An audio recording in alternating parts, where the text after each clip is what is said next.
Сайн байцгаана уу? Улаанбаатарын цагаар 9 сарын 16-наас 17-нд буюу даваа гарагаас мянгаар гарагт шилжих шөнө одоо 1 цагт iOS 18.0 үйлдвэрлэлийн систем маань цацагдаж бол эхэлсэн байна. За тэгээд нийт суух боломжтой 28 ширхэг iPhone бол харцгаая. SE-ийн 2 загвар бол байгаа. 2 дугаар үеийн iPhone SE, 3 дугаар үеийн iPhone SE. За тэгээд iPhone 19-ийн загварууд болох iPhone 10R, iPhone 10s, iPhone 10s Max. За тэгээд үүний дараа болохоор iPhone 11-ийн загварууд байгаа. iPhone 11, iPhone 11 Pro, iPhone 11 Pro Max. За үүний дараа iPhone 12-ийн загварууд байгаа. 12, iPhone 12 mini, iPhone 12 Pro, iPhone 12 Pro Max. За тэгээд үүний дараа болохоор 13-ийн загварууд бол байгаа. iPhone 13, iPhone 13 mini, iPhone 13 Pro, iPhone 13 Pro Max. За тэгээд үүний дараа 14-ийн загварууд болох энгийн iPhone 14, iPhone 14 Plus, iPhone 14 Pro, iPhone 14 Pro Max. За тэгээд өнгөрсөн жил гарсан хувилбарууд болох iPhone 15-ийн загварууд байна. iPhone 15, iPhone 15 Plus, iPhone 15 Pro, iPhone 15 Pro Max. За тэгээд энэ жилийн яг дефолт өгөөс сууж байгаа дөрвөн утас маань бол байгаа. 16-гийн загварууд, шинэ загварууд iPhone 16, iPhone 16 Plus, iPhone 16 Pro, iPhone 16 Pro Max-ууд бол ингээд ямар ч гэсэн iOS 18 суух ингээд боломжтой байна. За тэгээд үүн дээрээс анзаарах юм бол энэ жилийн жагсаалт өнгөрсөн жилийн iOS 17-тай яг адилхан байгаа. Нэг үгээр бол iOS 18 дээр нэг ч утас хасагдаагүй маш гоё сайшаалтай жил бол болсон.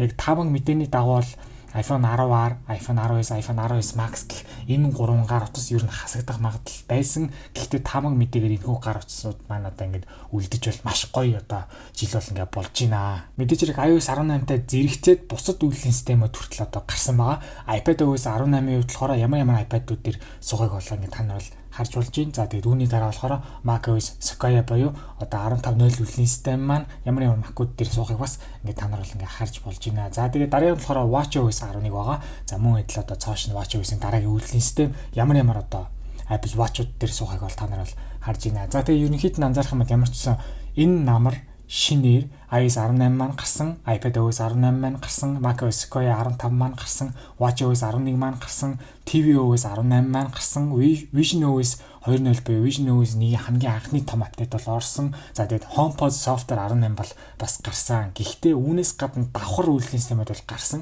Хуучин одоо үйлдвэрлэлийн системүүд маань хувилбарууд бол гарсан. iOS 17 7 хувилбар маань гарсан. iPadOS 17 7 гарсан. За тэгээд macOS дээр бүр Ventura 13 7 гарсан байна. macOS Sonoma 14 7 одоо үйлдвэрлэлийн системүүд маань нийт бол саяны энэ өнгөрсөн шөнө бол гарчээ. 3 дахь үеийн iPhone SE дээр энэхүү iOS 18-ийн маань апдейтных нь хэмжээ 642 GB-тайгаар бол ирсэн. Тэгээд үйлдвэрлэлийн системийн код нь гэх юм бол 22-а 3354-тэйгээр бол гарсан. За тэгээд 18.0-аас гадна мэдээж хэрэг хөгжүүлэлтийн шатны 18.1 маань бол зэрэг явж байгаа. Тэр нь болохоор iOS 18.1 одоо developer beta 3 дээр бол ингээд явж байгаа юм байна. За тэгээд сая өнгөрсөн шөнө зэрэг гаргасан үйлдвэрлэлийн систем гэвэл iOS 17.7 буюу одоо iOS 17-гийн хамгийн том сүүлчийн апдейт нь энэ одоо апдейттэй бол яг зэрэг бол гарсан байгаа. За энэхүү гарсан iOS 18.0-ийн хувилбар маань бол хоёр янз байгаа. За нэг нь бол одоо iPhone 16-гийн загварууд дээр хайрцаг савлагдахаас өмнө pre-install маягаар одоо суулгагдсан үйлдвэрлэлийн системийнх нь одоо хувилбар гэсэн үг.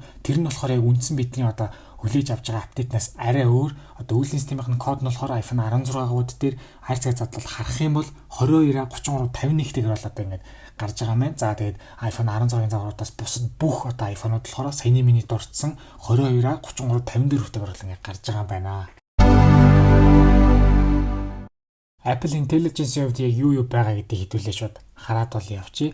За тэгээд мэдээж хэрэг 9 сард бол одоо эхний хувилбарууд нь бол ингээд гараад бол явахаар байгаа. За тэгээд хэдүүлээ анзаарах юм бол ер нь анимашн маягаар ус Apple сайт нэр аюу гой зүйл бол гардаг. Тэгээд доошлуулад явах юм бол хамгийн ихний ээлжинд дурдсан зүйл нь болохоор writing tools бол байгаа. Нэг ямар нэгэн зүйл бичгэд тийм үү? Тэр чинь илүү нөхөрсөг байдалтай болох уу, эсвэл илүү албаны болох уу? За тэгээд зөв бичгийн алдааны хувьд бол ямар гэх мэтчлэн засах зүйлсүүдийг бол оруулаад бол явнаа. Одоо writing tools гэдэг зүйл маань. За тэгээд доошлол хэдүүлээ сонирхоод явах юм бол одоо friendly, professional, concise гэдэг илүү товч хувилбарыг гаргах гэх мэтчлэн зүйлсүүд нь бол харагдаж байгаа. За тэгээд priority notification буюу чухал notification-ыг чиний хувьд одоо дээр л гаргаад чухал бишүүдийг нь бол ардталтна гэж гаргах тийм зүйл бол байгаа. За тэгээд мэдээж хэрэг mail application бол цоош нь redesign бол авч байгаа. Тэр нь болохоор мэдээж хэрэг iOS 18 2 хавцаалын mail маань бол нэмэгдэн бол гэж байгаа шүү дээ.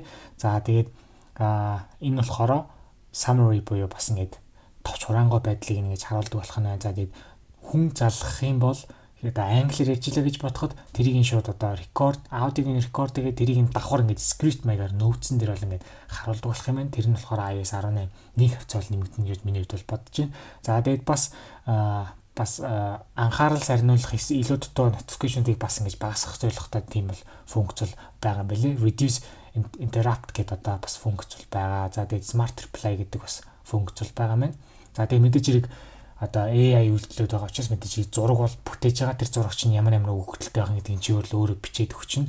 Тэгээд энэ бол бас нэг бодлын бас гоё зүйл. Гэхдээ тухайн контакттай холбоотой хүний зургийг таниад тэрнтэй холбоотой бас одоо AI зургийг бас ингэ генерейт бол ингэ хийгээд байгаа. За тэгээд Gen emoji гэж байгаа. Өөрийнхөө хүссэн эможиг бол мэдээж хэрэг бүтээн. Тэгээд бас яг ямар өгөгдлүүд өгөх юм тэрийг чи өөрөө заагаад өгчин нөгөө өөрөө ингэж бичээд өгчин. Тэгээд Notes application дээр бас одоо ашиглаж болно. За тэгээд зурагны аппликейшн дотроо ер нь бол яг нарийн хайлтууд их юм бол бас тэрийг гаргаж ирэх тиймэрхүү зүйлсүүд бол нэмэгдэх юм байлээ. За тэгээд зураг дээр нэмэлтээр бол шууд дугуулад шууд арилгаж байгаа зүйл бол байгаа. Тэр нас аягүй гоё. Тэгээд бас нэмэлтээр хүний царайг бас ингэж бүрэлзүүлдэг face blur гэдэг үйлдэл бас байгаа юм байлээ. За тэгээд мэдээж хэрэг Siri бол ямар ч үсэн ингэж энэ олон жилийн дараа нэг олигтойхон шиг бас ингэж сайжруулалтаар яалтч ингэж бол авж гинэ. Тэгээд Siri-г ашиглах мөчт бол одоо дэлгэцний хүрээгээр бол юм гоё анимашн бол одоо гардаг болсон. За тэгээд Siri-ийн хувьд бол яалтчгүй энэ олон жилийн дараа үнэхээр бас одоо дөрөвтэйгэн шиг үнэхээр сайн хөгжүүлэлт бол ингээд одоо маш одоо томоор бол ингээд орж байгаа. Тэгээд энэ бол маш чухал. За тэгээд мэдээж хэрэг одоо чиний хутсан дээр одоо энэ хийгдэж байгаа үйлдэлүүд чиний чам дээр л үлдэн шүү. Чиний нууцлыг бол бид нар хамгаалж байгаа гэдэг бол Apple бол дандаа бол дурддаг. Тэгээд мэдээж хэрэг ChatGPT-ийн функцийн тусламжтай бас зүйлсүүд бол орж ирэн тодорхой зүйлсүүд дээр ChatGPT тусалж бол орж ирэх юм байлээ. Тэр нь гэхдээ мэдээж хэрэг яг одоо бол боломжгүй iOS 18 2 болон түүнээс хойших загварууд дээр бол ингээд орж ирнэ гэж бол ярьж байгаа. Apple Intelligence дээр яг ойрын тийм скриншотууд бол айгүй гоё цэгцтэй бол харагдаж байгаа. Тэгээд бас энэ тухайн үйлсийн системээр маань нэг ай бол олдсон. Тэр ай нь болохоор одоо миний бодлоор Apple Intelligence холбоотой үйлдэл ихэд гарах болоод ардлынх нь Playground ай гэж бодоод байгаа. Тэгээд энийг хэдүүлээ бол сонсцгоё.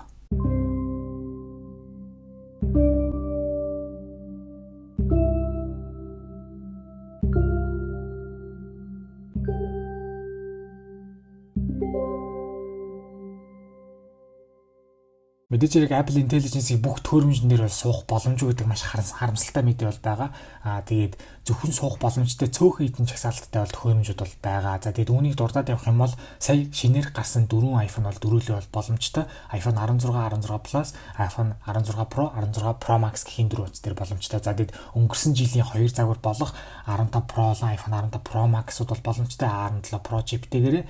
За тэгээд бусдууд нь болохоор AM чиптэй төхөөрөмжүүд бол байгаа. iPad болон Mac-уудын. За тэгээд хараад явах юм бол дор ээж AM1 чиптэй iPad Pro, за тэгээд дор ээж AM1 чиптэй iPad Air, за тэгээд дор ээж AM1 чиптэй MacBook Air, за тэгээд дор ээж AM1 чиптэй MacBook Pro, за тэгээд дор ээж AM1 чиптэй iMac, дор ээж AM1 чиптэй Mac Mini, за тэгээд дор ээж AM1 Max чиптэй Mac Studio, за тэгээд дор ээж одоо AM2 Ultra чиптэй Mac Pro-нууд дээр Apple Intelligence-ийн үйлдвэрлэлийн систем бол суух боломжтой. За тэгээд бүтэн хувилбар нь бол мэдээж хэрэг бидний мэдж байгаачлан дараа хавар ихний хувилбар нь гарахаар бол байгаа. Хамгийн эхлээд lock screen-ээс бол яриад явчих. За шинэ wallpaper-тай бол болсон байгаа. Та нар дэлгэцэн дээр удаан дараад баруун доор нэмэгтээрээ дараад доошоогоо гүйлгэх юм бол iOS 18 гэдэг хэсэг дээр 5 ширхэг шинэ одоо ийм зурагтай болсныг бол анзаарнаа. За тэгээд ингээ ороо харах юм бол хамгийн зүүн талд нь болохоор dynamic гэж бол харагдаж байгаа. За тэгээд dynamic хажууд одоо шар, ягаан, азуур,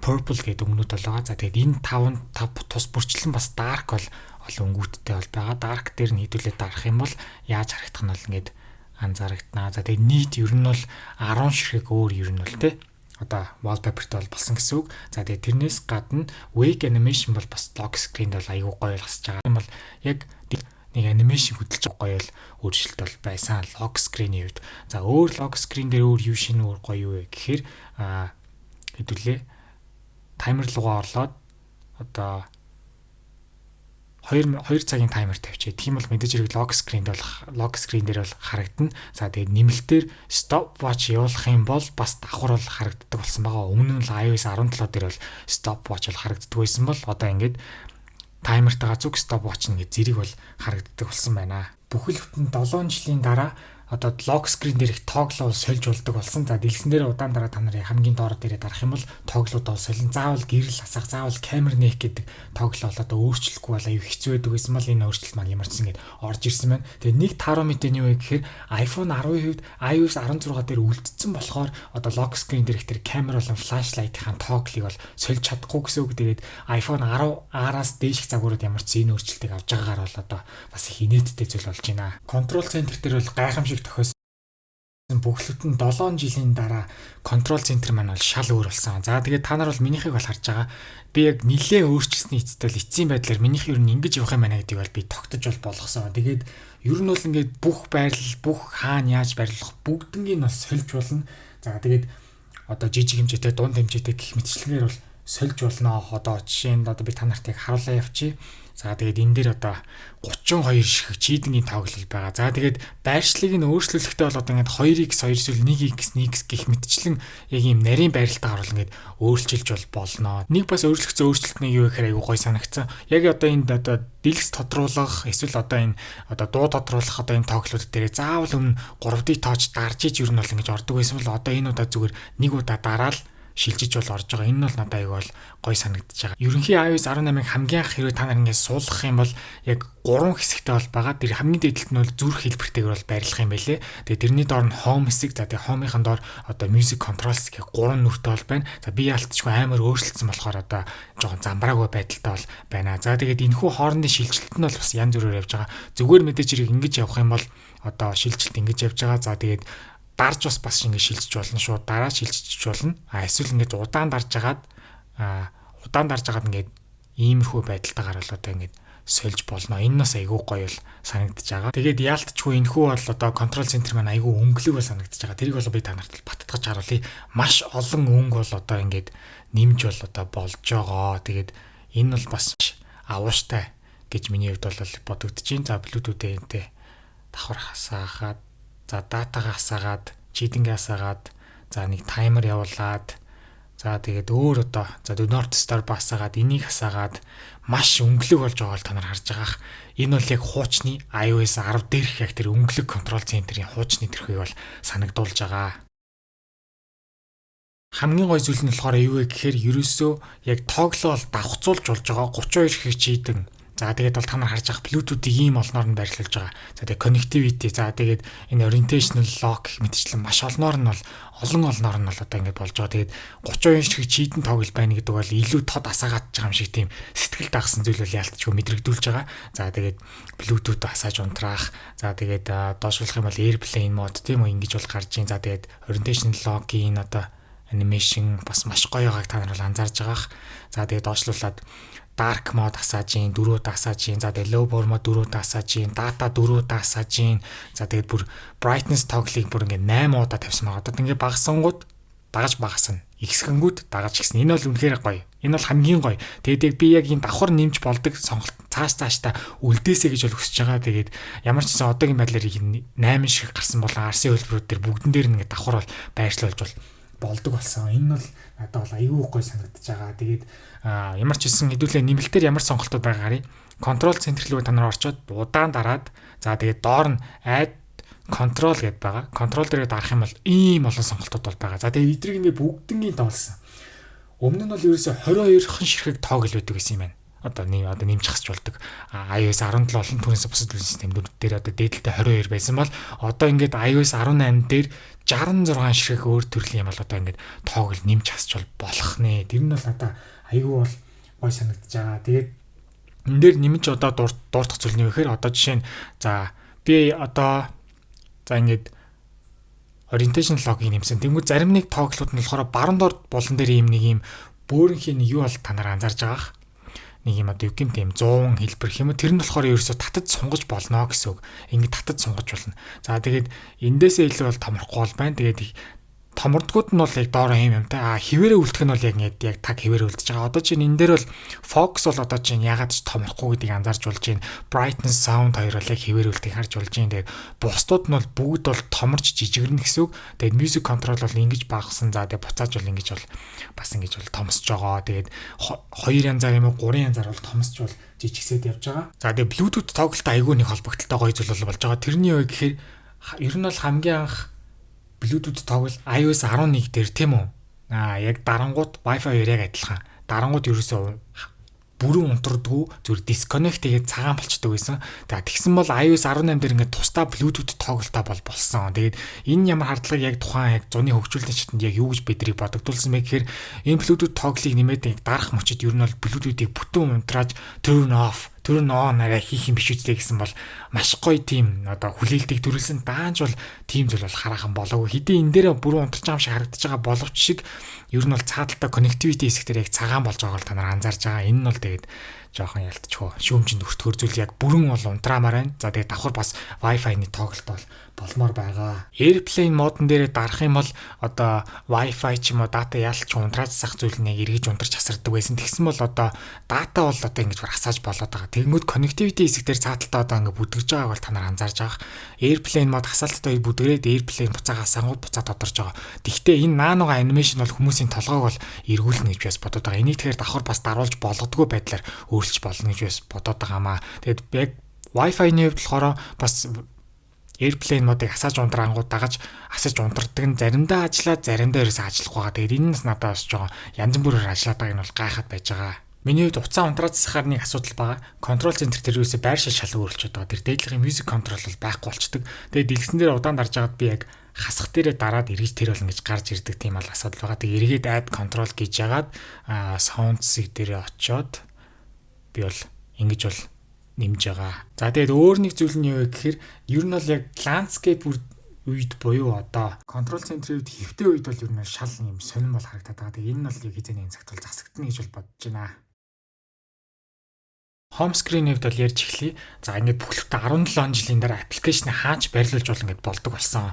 За тэгээд цаг арга аппликейшн хэдүүл ямар ч хаач ингээд байрлуулж үзүүлээ. Яг энэ мэтчлэн бол аппликейшнүүдэд хаана л бол хаана гэж байрлуулдаг болсон. Энэ бол одоо бүхэлдээ 17 жилийн дараа бол нэмэгдэж байна. Android дээр энэ одоо функц маань хэдий байдаг байсан хэдий ч одоо iOS дээр ерөөс орж ирэх гэж бол ингэж бол удлаа. Тэгээд та нар хүснээр бол байршлуулж болно. Гэхдээ нэг бас нэг асуудал байгаа. Тэрний юу гэхээр folder дээр байршилж байгаа аппликейшнуудын хувьд бол яг бас тэгж бол байршлах байгаа. Тэр нь бол надад бас жоохон сонирхол санагдаж байгаа. Ер нь ирээдүйд бас энэ тодорхой хүртэл ер нь байршлыг нь бас хүснээрээ тавьдаг болно гэж бол бодож байна. За тэгээд өөр бас нэг жижигхэн асуудал нь юу вэ гэхээр аппликейшнууд маань ямар ч ингэ байршилжлаа гэж бодоход одоо та нар харж байгаарай. За ингээд аппликейшнууд маань яг өмнө байдгаараа байршлаа. Тэнгүүд би яг мессенжерийг шууд өөр газар байршлуулангууд яах вэ гэхээр мессенжерийг өөр газар руу татангууд шууд доороос нь дээшээгээ шууд ингээд гүүгээд байгаа. Энэ нь болохоор хуучин өмнө нь яг яаж одоо аашилдаг байсан тэр зан нь бол яг хэвээрээ байгаа. Яг ерөнхий яг одоо аппликейшн дээшээгээ хураагдчих явдаг тэр үйлдэл нь бол яг хэвээр бол байгаа даа. Та нар бол харж байгаа. Заавал дараа нь ингэж бол татчихж бол ингэж яагаад би одоо чинь энэ дунд зай үлдээ гэж бол хүсээд мессеж холтууллаа гэж бодоход цаг агаар аппликейшн төрж ороод байгаа. Энэ нь бол надад бас жоохон асуудалтай бол санагдаж байгаа. За тэгээ та нар дэлгэцэн дээр удаан дараад баруун дэд болон дээр чи edit гэж бол байгаа. Edit дээрээ дарангууд 3 сонголт бол гарч ирнэ. Одоо widget нэмэх, за тэгээд edit page буюу бүх аппликейшн пэйжүүдийг одоо янзлах, за тэгээд customize гэдэг шинэ сонголт бол орж ирсэн. За customize дээрээ та нар дарах юм бол ийм олон сонголттой бол болно. За тэгээд хамгийн дээрээс нь ингэ явах юм бол тэр зүүнэлт нь нарны зураг бол байгаа. Нарны icon. Тэрэн дээр дарах юм бол ардлынх нь wallpaper нь бол одоо wallpaper нь ингээд бүдгсэж тодсож байгаа. Энэ бол бас аюу гоё үйлдэл санагдсан. За тэгээд small-ыг нь хэдүүлээ large болгох юм бол application large бол одоо томронгуудаа тэр application нэр нь бол ингээ байхгүй болж байгаа. Энэ бол аюу гоё өөрчлөлт гэж бол бодож байна. За тэгээд light дээр байгаа учраас application-ууд маань light дээр байгаа. За тэгээд dark болгох юм бол dark болж байгаа. За тэгээд автоматик байх юм бол чи тухайн үед яаж хасаа унтраа нэг тэрийгэ дагаж болж ийн application-ууд өөрчлөгдөнө. За тэгээд dark болох мөчид бас нэг зүйл нь юу вэ гэхээр одоо систем аппликейшнээс гадна 3 дахь чуудаас татсан аппликейшнууд хүртэл дагаад шууд одоо dark одоо хэлбэрийг бол тусгаж байгаа. Тэр нь бол аюу гоё санагдаж байгаа. Систем маань өөрөө цаанаасаа аппликейшнуудыг бол харлуулж байгаа гэсэн үг. За тэгээд хамгийн одоо захын сонголт болох tint гэх сонголт байгаа. Tint дээрээ дарах юм бол яг одоо гаднах хөнгө болон доторх хөнгөийг сонгож өгч байгаа. Одоо чинь миний доторх хөнгөийг нь цагаан болгоё гэж цагаан руугаа уусгах юм бол одоо цагаан болж байгаа. За тэгээд та нар энийг энэ дээр нэг жижигхэн нэг зүү болгоог анзаарж байгаа. Тэрэн дээрээ дарах юм бол аппликейшнуудыг ерөнхий ямар өнгөтэй болгож уусгах. Одоо би улаан дээр авчих юм бол буцаад ингээд улаан болж байгаа бол та нар анзаарж байгаа. Энэ нь бол маш гоё өөрчлөлт санагдсан. Ер нь бол ингээд бүгд dark болсон байхад мэдээж үзэгтэй орчин бүгд аппликейшн dark болохоос гадна search дээрээс бас аппликейшнууд нь бол dark бол харагдана. За тэгээд settings дотор бас ингээд харахад аппликейшн донд харагдах хэсгүүд дээр бас ингээд дагаад бас харуулж байгаа нас аюу гойс бол санагцсан. За тэгээд одоо тинт хийж яхад дагаад бол одоо бас өөрчлөгдөж байгаа та нарт бол би хэлэх хэрэгтэй баг. За одоо жишээ нь загастай wallpaper тариад одоо энэ дээр би tint хийх юм бол одоо tint нь ерөнхийд дагаж бол өөрчлөгдөж байгаа. За тэгээд application нэмэх юм бол биш application wallpaper нэмээд явах юм бол бас тэрийгээ дагаад tintlэгдээд бол ингээд явж байгаа.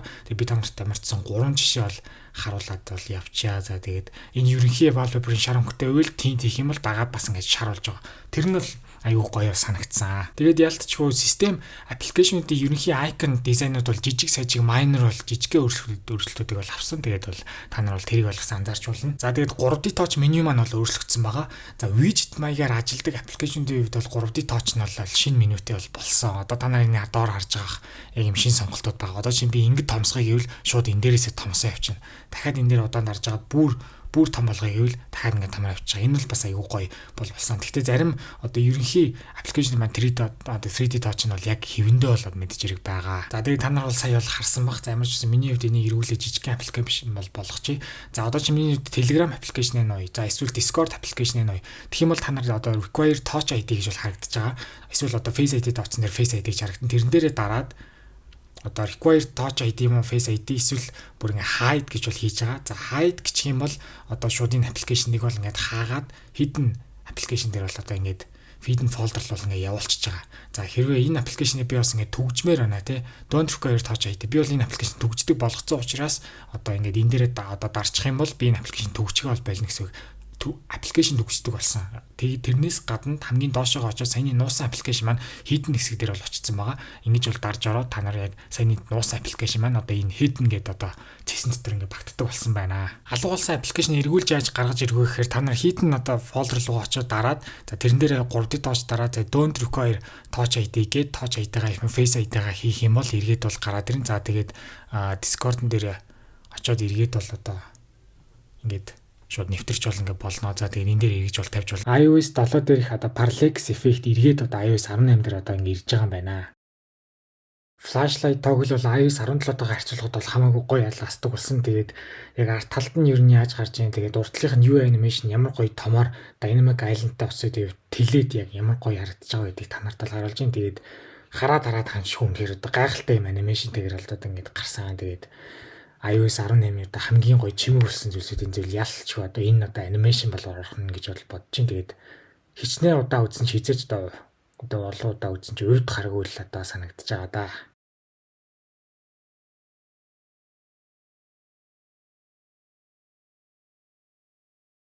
Бүтэн дэлгэцтэй iPhone-уудын үед яг дуу нэмж хасдаг баттон дээр дарах юм бол тэр яг хажуудалд нь тийм хар жижигхэн анимашн бол хөдөлж бол гараад байгаа. За тэгээ тэрийг нь яг нэг нэгээр нь биш давхар ингэ дарах юм бол бас давхар ингэж одоо помбойж бол ингэ харагддсан юм байлээ.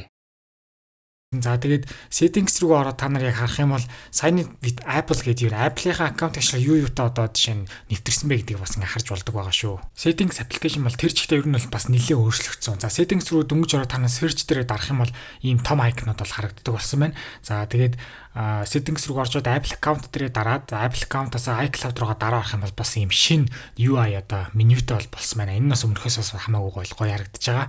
За тэгээд settings-ээсээ одоо Apple account дээрээ дараад за Apple account-аас personal information дээрээ дарах юм бол одоо яг энэ одоо профайлын зургаа бол одоо edit-аараа сольж болдог болсон байна. За тэгээд та нар settings руугаа ороод Apple account руугаа орох юм бол яг ерөнхий юм сонголтууд бол байгаа. За тэгээд энэ дээрээс та нар анзаарах юм бол family share гэдэг маань зүгээр family гэдэг биш ихтэй болсон байна. За тэгээд media purchase нь болохоор байрын солигдоод family хоёр бол байр нь бол хоорондоо солигдсон байна. За өмнө нь бол одоо нийт 8 ширхэг багцуул байдаг гэсэн бол одоо 7 ширхэг багцтай бол болсон. Хамаагүй цомхон болсон. Цомхондоо бүр нэлээд цомхон болсон. За тэгээд эхний багцыг бол та нар харж байгаа. За энэ багц байна. За дараагийн багц нь болохоор та нар харж чадж байгаа бол одоо general-тай багцсан. За тэгээд notification-ы бар одоо доош орсон байна. Touch ID-тай ингээд. За тэгээд apps гэдэг хэсэгт болсон. Apps гэдэг хэсэг маань бүх аппликейшныг бол агуулж байгаа. Энэ бол маш шинэлэг.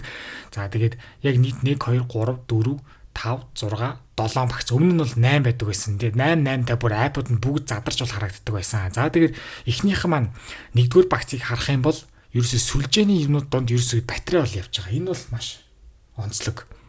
Айгүй сонирхолтой. Ерөөсөө батарей орж ирнэ гэдэг бол үнэхээр сонирхолтой. Унтаасан гоод одоо мэдээж хэрэг юу бол орж ирдэг те.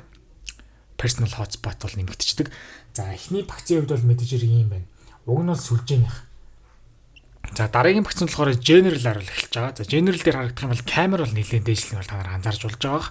За тэгээ 3 дугаар багцсан дээр бол одоо notification sound юм одоо багц маань ер нь энийг дээр байршилдаг байсан бол одоо байршлын багц маань доошлоод бол 3 дугаар багцанд бол орсон байна. За тэгээ дараагийн 4 дугаар багц бол Touch ID одоо SOS за тэгээ privacy бол орсон байна. За тэгээ дараагийн багц нар App Store, Game Store, iCloud бол орсон байна. За тэгээ apps руугаа орох юм бол энэ аппсууд донд систем аппликейшнүүд чинь байрлаж байгаа calculator, одоо FaceTime гэх мэт одоо зүйлсүүд чинь apps дээр бүгд бол багтцаан гэсэн үг. Ер нь бол заавал систем аппликейшнууд тусдаа байдаг гэсэн бол одоо ингээ бүгд нэг цэг дээр бол байрладаг болсон байна. General руугаа орох юм бол бас ингээд бас icon-ууд нь урталтай бол зурагт болсон. Өмнө нь бол ийм зураг бол байдаг байсан. Тэгээд about software update, iPhone store одоо storage, одоо Apple Care гэх мэт зүйлс маань урдаа бүгд өөрсдийн гэсэн ийм icon-уудтай болсон байна. Энэ нь бол бас аюу гоё л харагдаж байгаа. За тэгээд settings маань нийт 9 ширхэг ийм том icon-тай юм бол одоо шинэ одоо UI менютэй бол болсон. Wi-Fi, Bluetooth mobile service, за тэгээ hotspot, за тэгээ general, за тэгээ accessibility, за тэгээ touch ID passcode, за тэгээ privacy гэдэг энэ хэсгүүд маань бол одоо ийм шинэ UI менютэй бол ингээ болсон. Settings руу ороод display дээр очиод доошлуулад never гэдэг дээр нь хэрэг та нар тавих юм бол анхааруулгын мессежд бол өмнөхөөс л арай илүү батарей ашиглана шүү. Бусууд дээр нь байхгүй never дээр бол ийм анхааруулгын мессежд бол болсон байна. За тэгээд contacts хэсэг дээр одоо ингээд шинэ privacy дээрээс нэвтрээ ороо харахад юм бас юм шинэ UI-тай бол болсон байна. Батарейны хувьд бол сүүлийн iPhone-ууд дээр л боломжтой. Батарей руу орох юм бол та нарыг одоо цэнэглэх лимитээ бол тохируулж болно. 80-аас 100% хооронд бол одоо янз бүрээр бол тохируулж болох юм байлаа. Тэр нь бол надад аюу гойсол санагдсан. За тэгээд eye track гэдэг зүйл бол хийдэг болсон. Цаана accessibility рүүгээ орох юм бол доошоо гүйлгээд eye track гэж бол байгаа. Eye track дээрээ дараад eye track-аар асаах хэрэгтэй. Асаах юм бол яг одоо яг тэр цэглүү бол дагаж харах одоо хөдөлгөөний ч юм бол зааж өгнө. Хийхин тулд одоо яг камерны урдаж өөрийнхөө урд барьж байгаа учраас та нарт бол харуулахгүй. Тэгээд нүднийхээ хөдөлгөөний та нар яг тэр цэгийнхэн дагуу бол хөдөлгөх хэрэгтэй. Тэгээд миний утас бол одоо True Depth одоо камер систем байхгүй учраас ажиллагааны хувьд бол одоо харьцуулахад арай бол мяа бол ажиллаж байгаа. Гэхдээ миний 3 дахь үеийн iPhone 9-ийн энгийн камертайгаар л ямар ч байсан ажиллагааны хувьд бол гайгүй гэж бол би бас зарим жижигхэн нааш цааш үйлдэлүүдийг бол өдөртөж болоод исэн. За тэгээд та нарт би одоо демо байдлаар яг ажиллагааны хувьд хэр вэ гэдгийг бол одоо харуулъя. Одоо жоохон хүлээх хэрэгтэй. Нэлээд олон цэгрүүл намайг харуулад байна. За ингээд ажиллагааны хувьд бол дуусчлаа. Одоо би та нарт инхээр би яг одоо өөрийнхөө нүдийг бол халахах гэдэг. За би одоо чинь eye track-а буцаагаад унтраа. За ингээд би ингээд eye track-а буцаагаа унтраачлаа. Нүднийхээ тусламжтайгаар ер нь бол iPhone-а өдөрдөн гэсэн үг.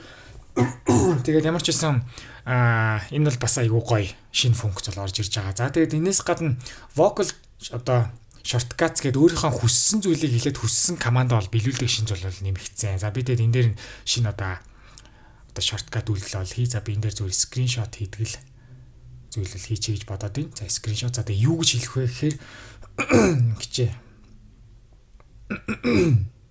Hey Jarvis screenshot гэлж. Hey Jarvis screenshot. Hey Jarvis screenshot. За энэ FPS бол үнэхээр аимшигтай зүрж байгаа гэж байна. Hey Jarvis screenshot. Hey Jarvis screenshot. За одоо ингэ харж байгаа. Одоо миний саяны Hey Jarvis screenshot үйлдэл бол ингэ хийгдлээ. За тэгээд камерны хувьд болохоор бас аюу гой зүйлсүүд бол нэмэгдсэн юм байлээ. Та нар камер гэдэг хэсэг дээр очиж камер аюу гой дэжилсэн те. Одоо саунд одоо бичлэг хийж яхад одоо стерео юу моно юу гэдэг сингл одоо аудио бичгүүс стереого хоёр талтаагаар ингэ бичих гэдэг гоё шин сонголттой болсон. Энэ л аягүй гоё санагдсан. За тэгээ preserve settings дээр та нар ингээ ороо харах юм бол controls menu бол одоо ингээ ямар ч сан гарч ирсэн. Энэ бол бас аягүй гоё л өөрчлөлт санагдсан. Энийгээ тамарч энэ дараа асаах юм бол та нар камер руугаа ороод камер руугаа орлоо гэж бодоход одоо камерын доор одоо ингээд тохиргоо хийдэж шүү дээ. Одоо чинь энийг одоо чинь 1.3 нэмэгтэйгээр ингээд тавиад гарах юм бол эргээд камер руу орох юм бол тэр чинь бол хадгалагдаж одоо үлднэ гэсэн 1.3 тагаараа энэ бас аюу гоё өөрчлөлт бол санагдсан. Автомашин цуугаад явж байхад бол уцаа орлогын толгойн эргээддэг хүмүүс эдэг. Тэр нь болохоор танаа setting accessibility гэж ороод за motion дээрээ дараад орох юм бол одоо show vehicle motion cues гэдэг энийг бол автоматик дээр бол байна. Миний ер нь бол on гэж бол болно. За тэгээд ер нь бол автомашинд явж байхдаа энийг асаагаад туцаа орлоход бол толгой ирэх байдал чинь бол арай багаснаа гэсэн үг шүү. Зургийн маань аппликейшн бол шал өөр болсон. Settings-ээс бүр шал өөр болчихсон байгаа. Ороо харах юм бол та нар яг өмнө хуучин байснаас бол бүр шал өөр байгаа. Одоо баруун доод одоо энэ буланд бол 4 сонголт бол байдаг гэсэн та нар санаж байгаах. За тэрэн дээр чинь болохоор library for you, albums, search гэдэг хэсгүүд байсан бол тэд маань ингээл байхгүй болсон. Нэгэн үргэлжилсэн зүйлтэй бол болцсон. За тэгээд ингээд гүйлгээд явах юм бол одоо энэ яг фотос хэсэг рүү яг ингээд ингэж шилжингүүд, дээшлүүлэнгүүд ингээд яг ингэж бол явж байгаа. За тэгээд X дээр дарах юм бол эндээсээ гараад буцаад доошлж байгаа. Нэг ийм байдал болсон. За тэнгүүд зураг харлаа гэж бодоход бол одоо ийм жоохон зайтай бол харагдаад байгаа. Одоо харж байгаа юм зайтай. Нэг дарах юм бол ингээ ойртно. Нэг дарах юм бол буцаа ингээ олдно. За бичлэгэн дээр ч гэсэн яг адилхан.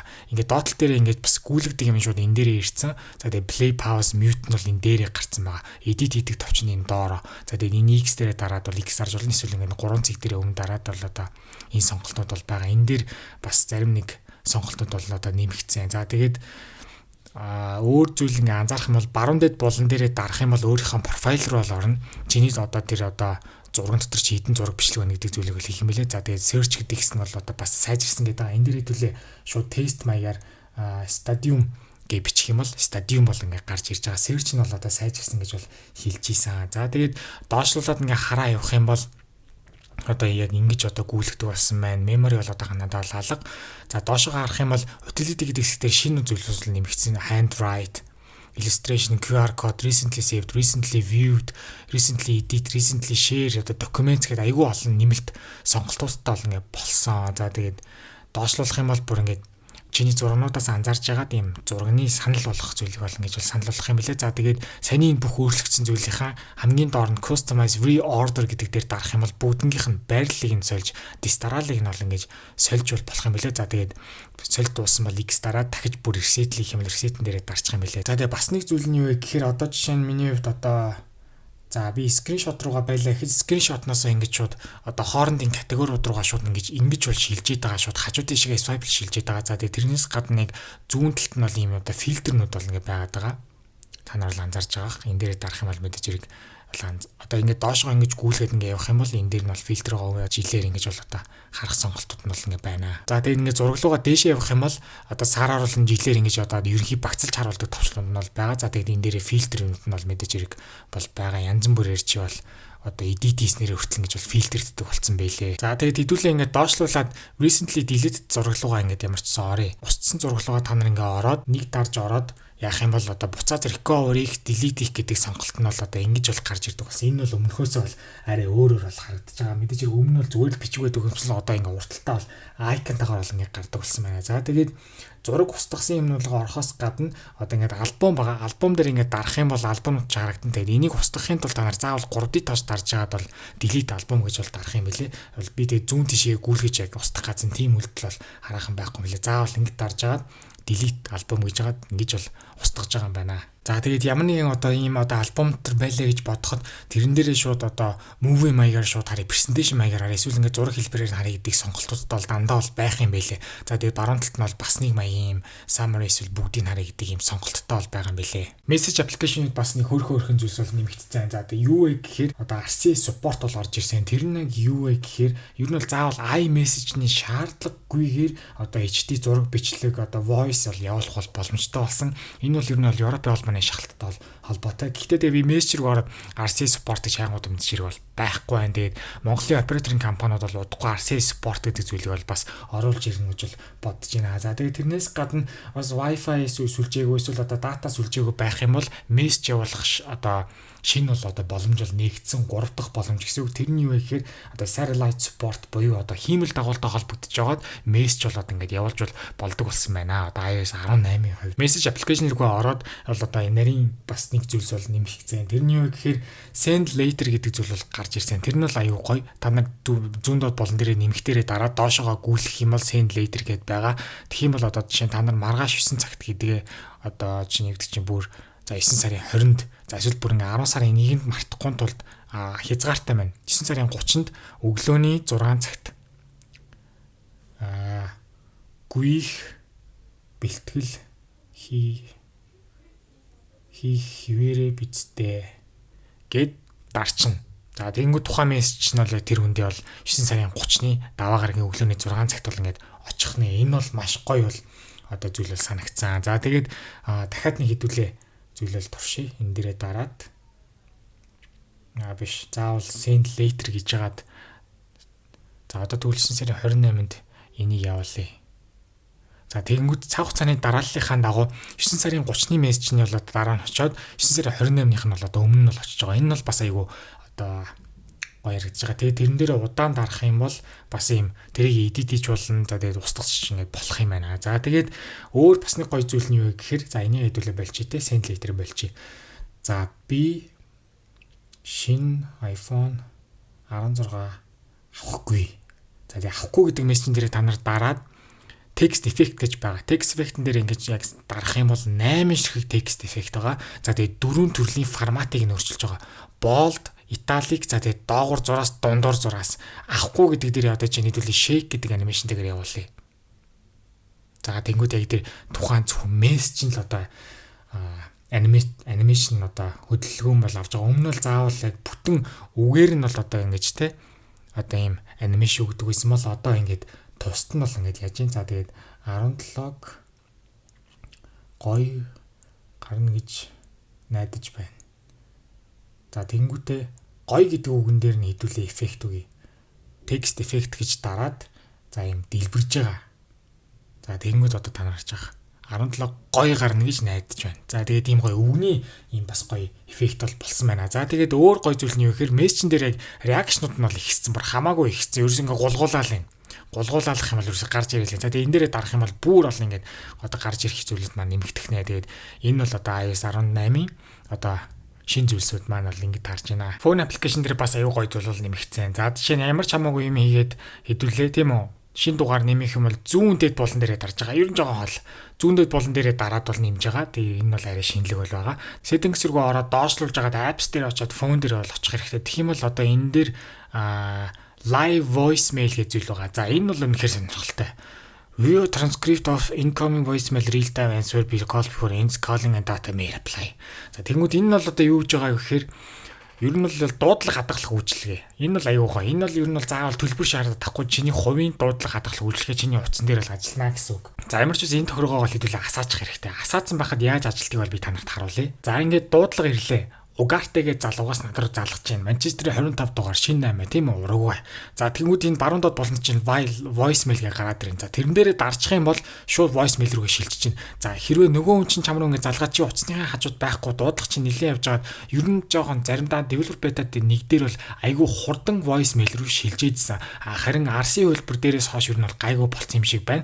Тэгээд нөгөө хүн чинь жоохон хүлээж агаад өөр автомат voicemail рүү шилжин. Хэрвээ чи одоо шууд дарчих юм бол шууд угаартай leaving одоо live voicemail message боёо одоо чи угаартай өөрийнхөө мессеж үлдээж шүү гэж бол гарч ирнэ. Voicemail гэдэг зүйл бол дээр гарч байгааг та харж байгаа. За тэгэнгүүтээ тэр яг юу хэлсэн хэрвээ англиар хэлсэн бол тэр угаартайгийн юу хэлсэн бол доор бол гараад ирнэ. Hello hello how are you? Where are you? What? За энэ жоо хараалыг болсон байна. Энийг хэлж болохгүй те. За тэгэнгүүтээ одоо та нар phone application voicemail дээр очих юм бол хин ямар voicemail үлдээсэн нь бол харагдана. За жишээ нь над руу угаартайгээс бол угаартайгээ тамирчсаас бол 2 ирсэн байна. За тэгээд ээжээс бол 1 ирсэн байна. Ээжээс бол хаа байсан 6 сарын 17 анхны voicemail тестэн дээр бол ялчгүй одоо би бол болсон байна. За тэгээд угаартайгийн юмыг сонсох юм бол угаартай дээрээ та нар дараад энэ дээрээ дарах юм бол speaker дээрээ болиулчих юм шүү. Дээдлийнхаа одоо чихний дээр одоо хэсгээр нь сонсох нэг зүг. За тэгээд сонсох хүсвэл тань play дээрээ дараад ямар voicemail үлдээсэн гэдгийг сонсож болно. Тэгээд мэдээж устгаж болох юм байна. Тэгээд ямар ч байсан voicemail гэдэг ийм гоё шин зүйлтэй бол болсон. 98576 энэ дугаарлаа ингэ залгачих. За тэгэх юм бол хэдүүлээ дээжлүүлж агаад контролс руу орох юм бол ийм гоё шин UI менютэй болсон. Өөр чи микрофоны тохиргоо одоо автоматик дээр байна уу, стандарт дээр байна уу те дуу шуухантай орчинд байвал одоо voice isolation дээрээ тавих нь те ийм шин одоо UI бол менютэй бол ингэ болсон. Safari дээр бол үнэхээр гайхамшигтай өөрчлөлт бол орсон. За тэгээд ер нь бол яг ийм ч гэхээр бол ашиглахгүй. Гэхдээ та нарт бол би сонирхолтой харуулъя.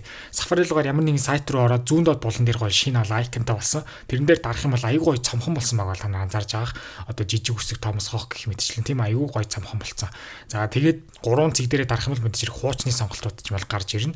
За тэгээд энэ дээрээс мэдээж хэрэг дарах юм бол ямар үг хайш хаваал гаргаад ирнэ. За reduce privacy protection гэдэг ер нь бол хэрэг сайт руу нэвтрэхгүй байгаадах юм бол энэ дээрээ дарвал сайт руу нэвтрдэг. За тэгээд тэрний дээр hide distracting items гэдэг бол сонголт байна. Энэ бол үнэхээр гайхалтай. За энэ дээрээ дарах юм бол юу болохыг бол та нар хэдүүлэл харцгаая. За тэгээд тэрийг дарахаас өмнө хэдүүлээ нэг жоохон очоод тооны дээр очиж байгаа. Тооны дээр очиж жагаад тооны жоохон те distract хийгээд байна. Тооны дээр дарж байгаа hide.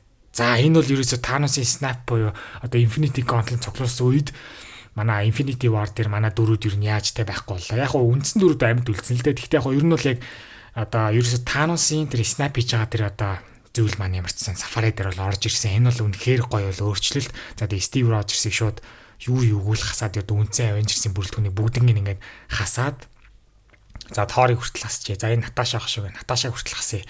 За тэнгүүтээ Dawn гэдэг арчин.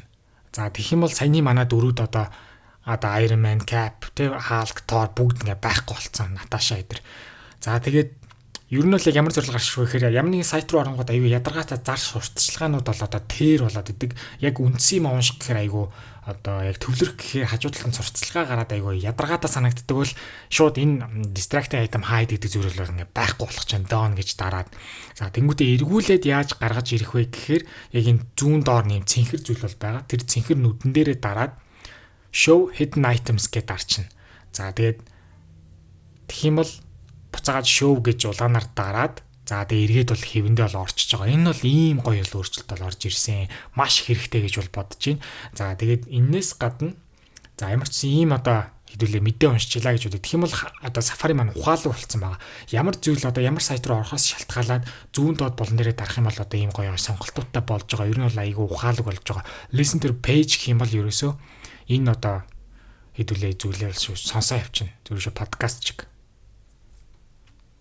За одоо л жоохон сул сонсогдож байна. Яг screen record хийж байхад бол энэ бол ажилтгүй мэн. За тэгээ show reader гэдэг юм бол reader-ийн явсвартлан гэдэг бол гоё бол гаргаж байгаа. За тэгээд ард талынх нь фонтны өнгө, за тэгээд үгнийхэн сонго одоо тий фонт, гардлынх нь өнгө бүх юмыг ингээд бол солиод бол өөрчилж байгаа. Энэ бол одоо айгүй гоё бол санагдаж байгаа. За тэгээд би ялтчгүй screen record хийж байгаа болохоор яг тэр мэдээ уншиж байгаа байдал нь бол хэдүүлэнд нь бол сонсогдохгүй байна. За өөр зүйл нь яг юу вэ гэхээр Safari дээр гоё зүйл нь ингээд яг табууд хаахад гоё байна. Яг шууд гацаарчлаа. Табуудаа ингээ хаахад ийм гоё анимашнтай болсон. Энэ бас аюу гоё шинжлэх санагдсан. Safari дээр аним үзэж байхад яг enhanced диалог гэдэг гараад ирсэн. Энэ юу гэхээр яг юм үзэж байхад яг шивнээ яриач юм эсвэл сул аяг ял илүү тод сонсгох одоо зориулттай байна. За Notes application маань бол маш гоё болсон. Бас хөөрхөн жижигэн өөрчлөлтүүд бол орсон. За та нар нэмэгдэрээ дарах юм бол өмнөхөөс арай зөөлөл өөр зүйл анзаарна. Энэ нэг жижигхэн хавчаарны оронд бол өмнө нь бол одоо камер өдөг гэсэн бол одоо юм хавчаар болсон байгаа.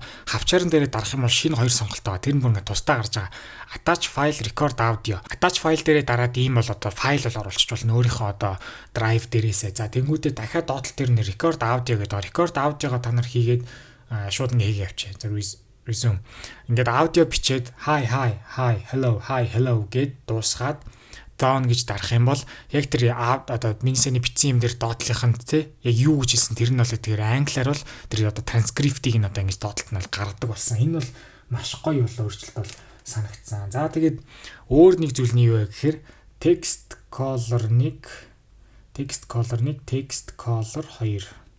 За эдгээр нь бол юу вэ гэхээр текст одоо ерөөсөө текст бол юм өнгө бол оруулж болдог болсон. Текстээ сонгож хагаад та нар үсгэн дээрээ дарж агаад энд бол байгаа. За эхнийхийг ямар ч шийдвэлээ улаанаар сонгочих. За улаан ягаанаар сонгочих. Тод өнгөөр сонгочих. За дараагийн нь арай бол одоо минт өнгөөр сонгоё те. Ингээд ерөөсөө ийм гоё өнгөлөг болгодог болсон. Энэ бол маш гоё л өөрчлөлт. За тэгээд тэрнээс гадна бүр нэг гоё зүйл нь юу вэ гэхээр ингэж бол бас халахалж болдог байсан бол одоо жишээ нь би за энэ дээр одоо гарчиг нэг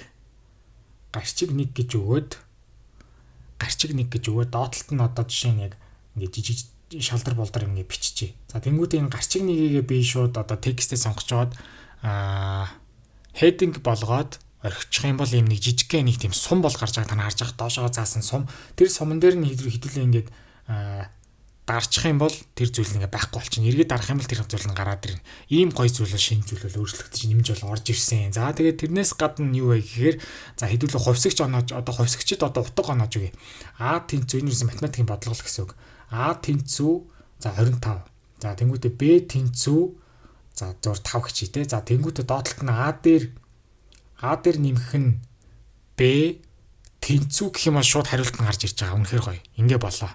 Тэгээд энэ дээрээ бүр ингээд юу яаж болно? Доллар моллар конверт хийгээд те нэгжний шилжүүлэг мэлжүүлэг те эсвэл одоо валютын шилжүүлэг эдрийгээ шууд энэ дээр хийж болно. Ийм гоё зүйл бол нэмэгдсэн. За саяны дурдсан зүйлүүд дээрээс гадна бол одоо тэгштгэл боддог болсон. За тэгээд тэгштгэл бодох бодохдоо давхар ингээд одоо одоо графикийг нь бол байгуулдаг болсон. За тэгээд хэдүүлээ тэрийг туршилт маягаар гялс хийгээ явчих. За хэдүүлээ x тэнцүү за 3 гэчээ. За тэгэнгүүтээ y тэнцүү хэдүүл x квадрат дээр нэмэх нь 1 гэчээ.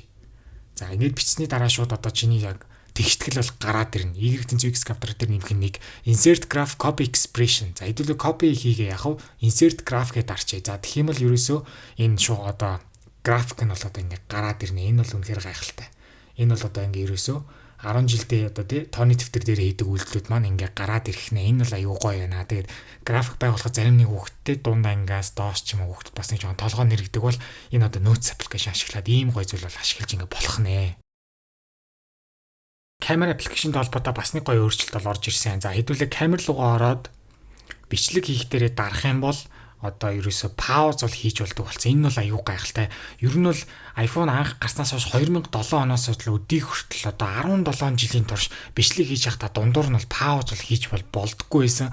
Nokia ч юм уу тий бусад утаснууд дээр би бол одоо өмнө нь iPhone-ийн өмнө Nokia барьдаг байхдаа яг одоо пауз хийж одоо бичлэг эдит бол хийдэг байсан. Одоо 17 жилийн өмнө одоо Nokia-нууд барьдаг байхдаа тэгээд ямар ч гэсэн энэ үйлдэлийг анх iPhone авчаад iPhone дээр ийм пауз хийдэг үйлдэл байдаг байсан. Тэгээд заавал App Store-аас аппликейшн татчихж пауз хийдэг одоо видеоны аппликейшн бол ашигладаг байсан. Тэгээд ийм үйлдэл маань ямар ч гэсэн ингээ бүхэлдээ 17 жилийн дараа хүлээлгэх нийцэд бол ингээ гарч ичин. Тэгээд баруун одоо зүүн доод болон дээр пауз дээр дарах юм бол та нар яг дээдл дээр анзаарж байгаах яг тэр секундометр нэгээд анивчж байгаа. За тэгээд давхар пауз гэдэг бичиг бол гарч байгаа бол та нар анзаарж байгаа хаа. Тэгээд эргээд бол одоо resume гэдэг дарах юм бол одоо эргээд ямар ч байсан ингэж бол бичлэгэндээ бол эргэж бол орноо. За тэгээд тэрнээс гадна бичлэг гэдэг ингээ хийхдээ заавал одоо удаан дарах юм бол 3 сонголт гарч ирдэг болсон. Өмнө нь бол заавал нэг удаа дарж бол ингэ сольдог байсан бол одоо зүгээр удаан дараал ийм гоё 3 сонголтоо шууд ингээд гаргаад ирдэг байж ингээд болдог болсон байх нь. Энэ бол бас айгүй амар санагдсан. За тэгээд тэрнээс гадна slow motion бичлэг хийлээ гэж бодоход одоо тэр slow motion-ийн тохироог нь бол өөрчлөлтөг болсон. Одоо slow motion бичлэгэн дээрээ edit-эн дээрээ дараад баруун дээд болон дээр нэм одоо ийм хурдны юу байгаа. 100% 240 FPS гэх юм бол зүгээр энгийн бичлэг болгоод хувирах чинь. За одоо миний хувьд бол одоо 12% одоо хувь дээр 30 FPS дээр тоглож байгаа маань. За би ингээд 100 болгочих юм бол энэ одоо slow mo бичлэг маань одоо зүгээр энгийн болчихно гэсэн үг. За тэгээ буцаагаад хамгийн удаан дээр нь 50-10% болгоё гэх юм бол ингэж дараад онгээд бичлэг маань уншиж дуусаад ямар ч байсан ингээд slow mo бичлэгээ ингээд хурдыг нь бичиж авсныхаа дараа ингэж бол өөрчилж ингэж болдог болсон. Энэ бол одоо айгүй гоё өөрчлөлтөндөө бол орно гэж бодож байна. Байхгүй боллоо. За тэгээд эцэст нь хэлэхэд би ингээд 2008 онд Nokia дээр бичлэг ингээд пауз хийдэг байсан үйлдэлийг ингээд аль биесээр iPhone дээр хийнэ гэж бол одоо төсөөлсөн ч үү. Тэгээд 2008 оны тэр үйлдэлийг би ингээд хаа байсан 2024 онд 16 жилийн дараа бичлэгийн дондор пауз хийдэг үйлдэлийг iPhone дээр орж ирнэ гэж үнэхээр төсөөлсөнгүй. Тооны аппликейшн бол бас нэлээд өөр болсон. За ороод харах юм бол ямар ч гэсэн яг харагдцын хувьд бол ийм байгаа. За тэгээд ямар нэгэн тоо бичээд swipe-лонгод бол устгадаг байсан. Тийм үйлдэл бол одоо ингэ байхгүй. Swipe-лах юм бол одоо history буюу ямар тоо нэмж хас нь бол гарч ирнэ. За тэгээд устгахыг гэвэл заавал нэг нэгээр нь бол ингэж бол устгадаг болсон. За энэ бол ямар ч шинэлэг. За тэгээд зүүн доод болонд бол шинэ бол товчлуур бол байгаа. Тэрэн дээрээ дарах юм бол дөрвөн сонголт бол гарч ирнэ. Basic буюу энгийн тооны машин, scientific буюу одоо sinus, cosine гэх мэтчлэг үйлдэлүүд хийдэг зүйл бол гарч ирнэ. За тэгээд math, notes, за scientific дарах юм бол ингэж л харагдана. За өмнө нь бол landscape руу заавал шилжүүлж иж бол энийг харуулдаг байсан мал одоо заавал тахиалбгүй. Одоо basic scientific гэдэг хоорондоо шилжил бол харчнаа. За тэгээд math notes гэх юм бол одоо notes дээрээ тийм үү одоо тоо бол бодож байгаа. Тэрийг бол би танарт харуулсан notes дээр тэр зүйлээ бол хийчихнэ. За тэгээд энийгээ заавал доон гэж гарч байгаа доор нь дарж байгаад бол шилжих юм basic рүүгээ буцаа очиж. За тэгээд convert гэдэг хэсэг бол байгаа. Энийг хэрвээ та нар ингээ хасаачих юм бол яг одоо хугацааны шилжүүлэг хийх үү, валютын шилжүүлэг хийх үү, одоо одоо тий жинлүүрийн шилжүүлэг хийх үү гэд маш олон төрөл байгаа. За бүр ингээ үнцэг одоо тий үнцэг, градус, одоо валют, дата, одоо тий энерги, хүчний нэгж, одоо бүр fuel гэж шүү дээ. За тэгээд уртны одоо хүчний хэмжүүр температур одоо эзэл хүн одоо жин мин гэдэг ерөөсөө юунаас л юу шилжүүлнэ. За одоо ч сонирхолтой байдлаар currency гэдүүл сонгоо авчи. За одоо Албанийн одоо тийм шилжүүлгээс одоо жишээ 85 шилжүүлгийг евро руу хэмэл 0.85-ыг болох юм яа. Одоо доотлогын евро биш одоо чинь өвдөх чинь. За шууд одоо хатиан гүрдэг нь. За ингээд шилжүүлгүүд бол ерөөсөө ингээд маш айхтар. Ерөөсөө ийм нарийн маш шилжүүлгүүд бол ингээд явдаг болсон байна. Тэгээд тооны машин аппликейшны хувьд маань ийм бол гоё болсон байна. За тэгээд өмнө нь бол би та нарт бол хэлсэн landscape гэдэг нь ямар ч унтраач. За одоо тэнгүүтээ ингээд харуулах юм бол одоо энгийн үедээ бол энгийнээ л харуулна. Өмнө нь бол одоо заавал scientific-ийг бол харуулна гэсэн. Одоо заавал дарж иж scientific болж иж л ингэж харагдана. Одоо л энгийнээрээ ч ингэж бол харагддаг болсон байна. Siri дээр шинэ зүйл анзаарсны юу гэхээр яг нэг онцол биш. За одоо чинь та нар командаар за би tab to Siri гэж. За turn off Wi-Fi гэд өгөх юм бол одоо дээдлэлт нь гарч ирж байгаа UI меню бол угаасаа том болсон байсан бүх газраа бол угаасаа ингээд том харагдаж байгаа байна. Siri-ийн хувьд маань. За тэгээд тэрнээс гадна iOS 18 маань цоошин аппликейшнтэй болсон. Цоошин аппликейшн орж ирэхээр ер нь бол хизээд бол гоё байдаг. За password аппликейшн бол орж ирсэн. Энэ бол өмнө нь бол settings дээрээ дамжаад хаана ямар password хадгалснаа бол харуулдаг байсан бол одоо ингээд тусдаа аппликейшнтэй бол ингээд болсон байна. Тэгээд нийт хэд байгаа дуустгасан эдмэд одоо тэгээд password-ны асуудалтай гэх мэт зүйлсүүд дээрээс ингээд марцсан анзаарч болох нэ. За тэгээд reminder дээр болохоор recently deleted гэдэг бол хэсэгтэй болсон. Reminder устгах юм бол recently deleted руу ороод 30 хоногийн дотор л ингээд устнаа. Тэгээд ер нь бол энэ тэндгүй энэ функц маань нэмэгдэж явж байгаа бол iOS 18 дээр ямар ч одоо reminder-ийн хувьд маань recently deleted-тэй болсон байна. За тэгээд календарны хувьд бол шинэ юм view-тэй бол болсон байгаа. За би бол одоо list хэлбэрээр бол харж байна. За compact дээр харж болж байна. За тэгээд stack дээр харж болж байна. Гэх мэтчлэн ингээд сонголтны хувьд маань ингээд 4 сонголттой бол ингээд болсон байна. Тоглоомны аппликейшн руу орох юм бол game mode гэж шинэ функц бол ажилтдаг болсон. Энэ нь болохоор юу талд одоо ихээр арталгын зүйлсүүдийг нь одоо ажиллагааг нь багасгаад тоглоомных нь FPS-ийг нэмэгдүүлэхийн тулд одоо хадгалахын тулд энэ бол функц бол орж ирсэн. За тэгээд үүнтэй холбоотойгоор AirPods-тэй нэмэлт зүйл нь юу вэ гэхээр latency багасгаад одоо Bluetooth-ний rate-ийг 2 дахин өсгөхөд AirPod-н дээр бол одоо latency бол багасах юм байна. Maps аппликейшн болохоор hike route-д зоодог болсон. За тэгээд offline маягаар hike-удаа бол одоо хадгалж болдог болсон. За тэгээд ер нь бол угаасаа Apple Maps бол ашигладаг юм бол бараг байхгүй би бол одоо Google Maps ашигладаг. Wallet аппликейшны хувьд болохоор хоёр iPhone-ын хооронд нь ойртуулад мөнгө шилжүүлж болдог болсон юм байна. За тэгээд тэрнээс гадна банкныхаа бол одоо дансны уулахыг бол одоо балансыг бас ингээ харж болдог болсон юм байна. За тэгээд тоглолтын тасалбар авлаа гэж бодоход тэр тоглолтын тасалбарыг одоо Wallet аппликейшн дотроос бол хардаг болох нэ. Apple TV аппликейшн кино үзчихье гэж бодоход тэр тухайн кинонд ирэх жүжигчний нарийн мэдээллүүд нь Insight гэдэг хэсэг дээрээс одоо харж болдог болсон байна. Home application дээр автоматар одоо өөрийн чинь ирэх үед гэрэж хаалга нэгдүүлэх. За тэгээд зочин ирлээ гэж бодоход зочинд одоо зориулж хаалга одоо нээж өгөх. За тэгээд бүр одоо цахилгааныхаа хэрэгслүүдийг бол одоо хэрэглээг нь бас ингээ хянж болдог болсон байна. Journal application дээр нэмэлтээр одоо health application-ы well-being гэдэг одоо цэс бол нэмэлтээр бол одоо оруулж ирж болдог болсон юм байна. Тэгээд тэрнээс гадна одоо статистикуудаа бас харж болдог болсон байна. Freeform application болохоор өөрийнхөө хийсэн презентацийг ерөөсөө линкээр шууд одоо шеэрлэх боломжтой болж байгаа байна. Apple Fitness Plus одоо бүртгэлтэй хэрэглэгчнэрээ болохоор өөрсдөө хийх дуртай байн хийдэг дасгалууд руу шууд ороход арай илүү дөхөн болж өгч байгаа юм байна. За AirPods-тай холбоотой үйлдэлүүд бол нэмэгдэж байгаа. За одоо Siri-тэй холбоо Siri-тэй харилцаж байхдаа team гэж хэлхийн тулд та нар толгоо бүхийлгэн за үгүй гэж хэлхийн тулд та нар толгоо бол сэгсэрж өгөх юм байна. За тэгээд өөр холбоотой зүйл нэхэр ойр тойрны чимээг бас ингээ намсгаж байгаа AirPods Pro дээр бас одоо функцүүд нэмэгдэж байгаа юм. За тэгээд special audio gaming буюу одоо тоглоом тоглож байхад хөгжүүлэгч нарын зориулсан тухайн тоглоомны эргэн тойрны дуу шуунтай зүйлийг одоо мэдрэхийг хүсвэл одоо iOS 18 апдейт хийгээд AirPods Pro-тай авах хэрэгтэй байна. Заавал AirPod-ыг ойр тулгууд одоо share menu бол гарч ирдэг. Заавал тэгэхгүйгээр ер нь 3 дахь одоо төрлийн одоо зарим нэг төхөөрөмжид бол одоо иймэрхүү pop-up менютэй бол ингээ болж байгаа юм байна. Share Play буюу ер нь бол одоо нөгөө хүнийхээ iPhone-ыг бас ингэж одоо өдөрдөж болоод ингээ болж байгаа юм байна. SOS одоо дуудлагыг дан ганц одоо дуудлагын төвшөнд биш бүр ингээд одоо видео хэлбэрээр бас ингэж одоо орж ирж байгаа юм байна. Action button-тай iPhone-ууд хувьд өмнөхөөсөө илүү олон сонголттой болж өгсөн iOS 18-ийн хувьд. За repair menu new UI гэж байгаа нь юу вэ гэхээр ер нь утсаа ингээд засуулаад тэр утасныхаа засуулсан батарейг ер нь бол түгжиж болдог болсон юм. Тэр түгжээг нэргээ тайлна. Ер нь солиусын дангуудыг ер нь түгжиж болдог болсон. Тэгээ тэрэнд нь холбоотой шинэ одоо энэ repair menu гэдэг хэсэгтэй бол ингээд болсон юм байна. За тэгээд CarPlay болохоор шинэ 4 ширхэг бол wallpaperтэй болсон. Энэ дээрээ нэмэгдээ дахиад 4 одоо dark одоо wallpaperтэй ингээ болж байгаа юм байна.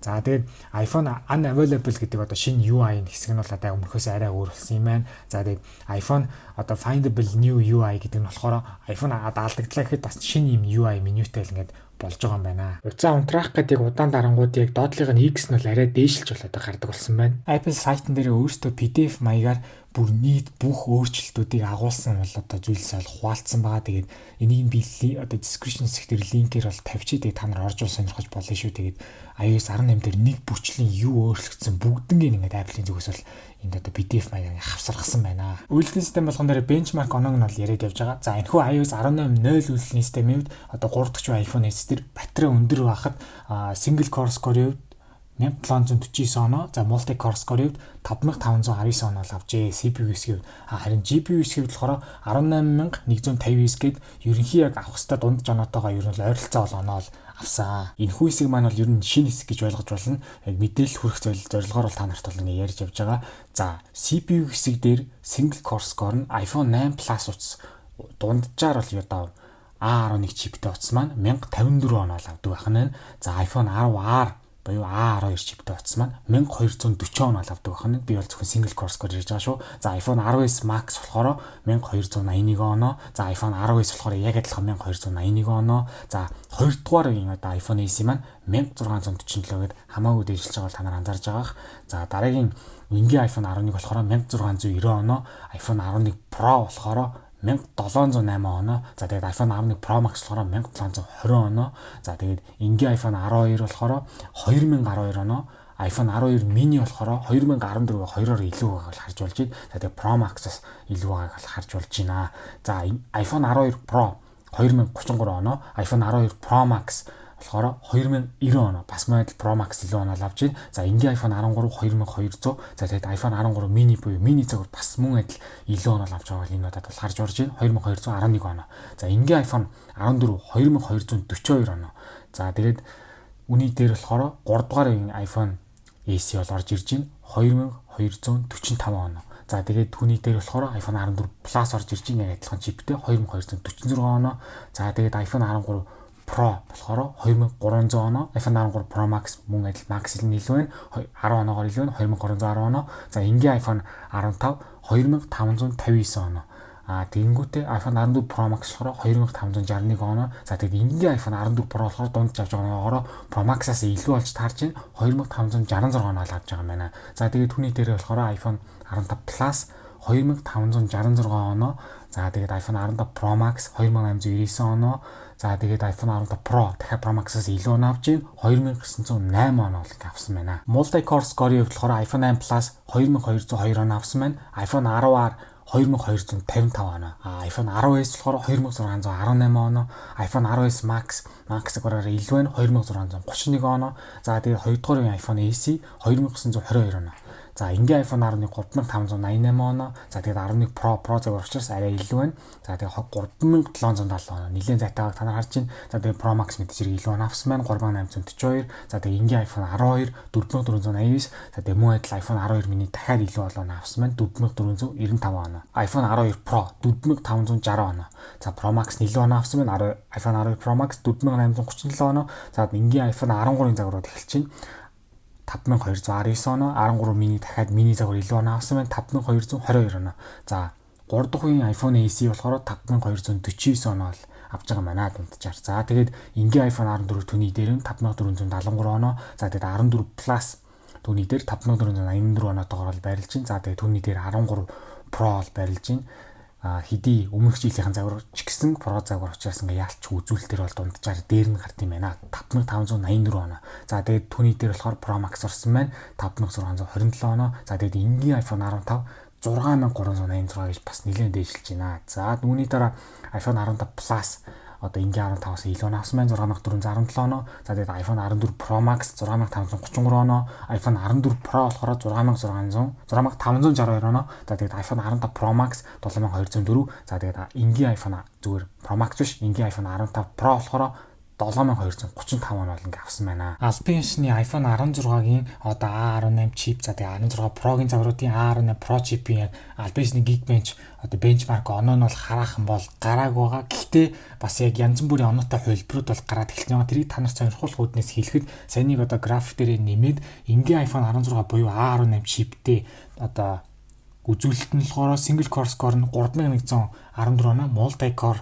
score нь болохоор 6666 оноо авч байгаа юм байна. За тэгээд 16 Pro-гийн загварууд болохоор 3429 оноо single core score. За тэгээд multi core score нь болохоор бүр 8790 оноо авах юм бас зүйлүүд бол яваад байгаа. Тэрнээс гадна бас нэг өөр одоо оноо бас явж исэн. За тэгээд Pro загварууд дээр A18 Pro chip нь болохоор single core score нь 3409, за multi core score нь 8492 гэсэн бол одоо магадaltaй 18% одоо өсөлттэй өмнөх A17 Pro-гоос гэх одоо мэдээнүүд бол явж исэн. GPU хэсгийг бол сонирхож үзцгээе. За iPhone 8 Plus болохоор 5336 оноо авсан. За iPhone 10s GPU хэсэг дээр 8182 оноо. Бүр хамаагүй дэвшилсэн байна. За iPhone 10R 8200 оноо, iPhone 10s-ээс илүү байна. За тэгээд түүний дээр iPhone 10s Max 8219 оноо. За 2 дугаар iPhone SE 12741 оноо.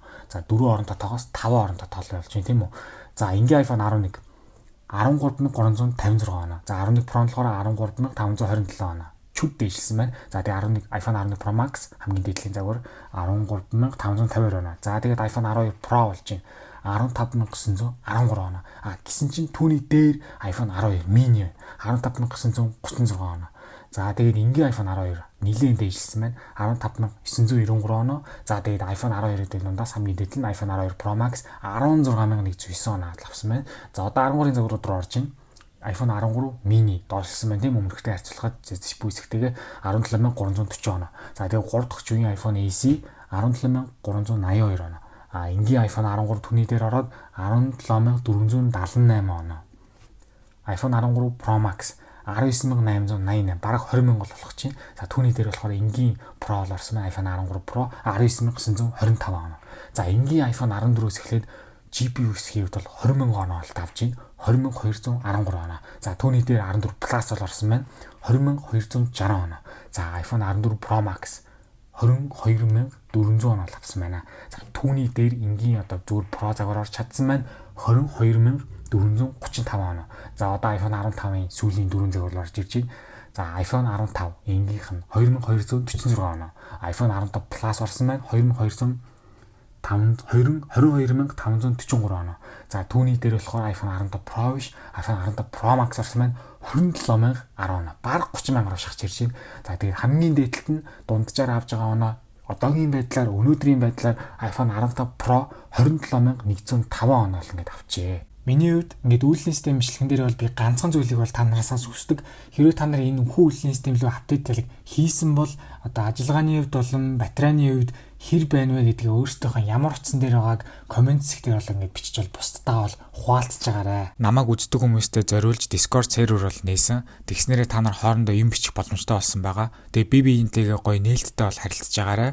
Тэгээд Discord маань нэгдэхийг хүсвэл description хэсэг дээр линкийг нь тавьсан байгаа. YouTube сувг маань membershipтэй болсон. Тиймээс намайг үзэж дэмждэг хүмүүс өөрсдийн сонголтоор member болж намайг дэмжих боломжтой болсон байгаа. Дурдах хэвээр хамгийн чухал зүйл нь юу вэ гэхээр энэхүү iOS 18.0 үйлдвэрлэлийн системийн хувьд бол Apple Intelligence-ийн үйлдэлүүд бол огт байхгүй байгаа. Хиймэл оюуны энэхүү функцүүд нь хараахан шингэж бол өгөөгүй байгаа. Тийм учраас iOS 18.1-ийг яг одоо Apple-ийн зөвлөлд давхар бол туршаад явж байгаа.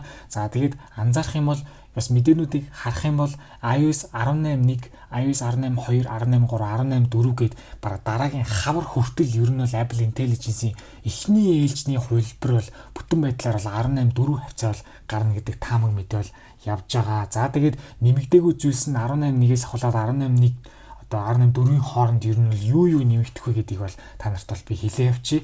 За iOS 18.1-ийн хувьд одоо яг юу нэмэгдэж байгаа вэ гэхээр call record in notes буюу одоо яг хүн залгаж байхад тэр хүний дуудлагыг бол шууд бичиж аваад давхар хэрвээ одоо англиар бол одоо шууд тэрийг скрипт маягаар notes дээр бол хадгалдаг болох нь одоо clean up буюу бас зурган дээр шууд объектыг шууд арилгах үйлдэл бол байгаа юм байна. За тэгээд face blur буюу одоо тухайн хүний царайг ингэж одоо жирэлзүүлдэг тийм одоо дөрвөлжин тийм эффект бол орж ирэх юм байна. За тэгээд keyboard-н дээр эможинууд маань арай томор бол харагдаж байгаа. За тэгээд Apple Intelligence-ийн бас нэг чухал үйлдэл болох notification priority буюу яг чухал notification-ыг дээр нь гаргаад чухал бусыг нь бол доор нь гаргадаг бас түүнээс одоо үйлдэлүүд бол нэмэгдэн тэгээд бас хураангуй байдлыг нь харуулдаг гэх мэт зүйлс бол нэмэгдэх нэ. За тэгээд writing tools буюу ямар нэгэн зүйл бичгэд те тэрийг яг албаны болгох уу нөхрсөг болгох уу гэдэг яг хэв маягийг нь өөрчилдөг одоо writing tools бол тусламжтай бол гарч ирэх нэ. За тэгээд мэдээж зэрэг Siri одоо шинэ бол UI-тай бол болж байгаа. Тэр нь бол 18.1-ээс бол ингээд нэмэгдэж байгаа. За тэгээд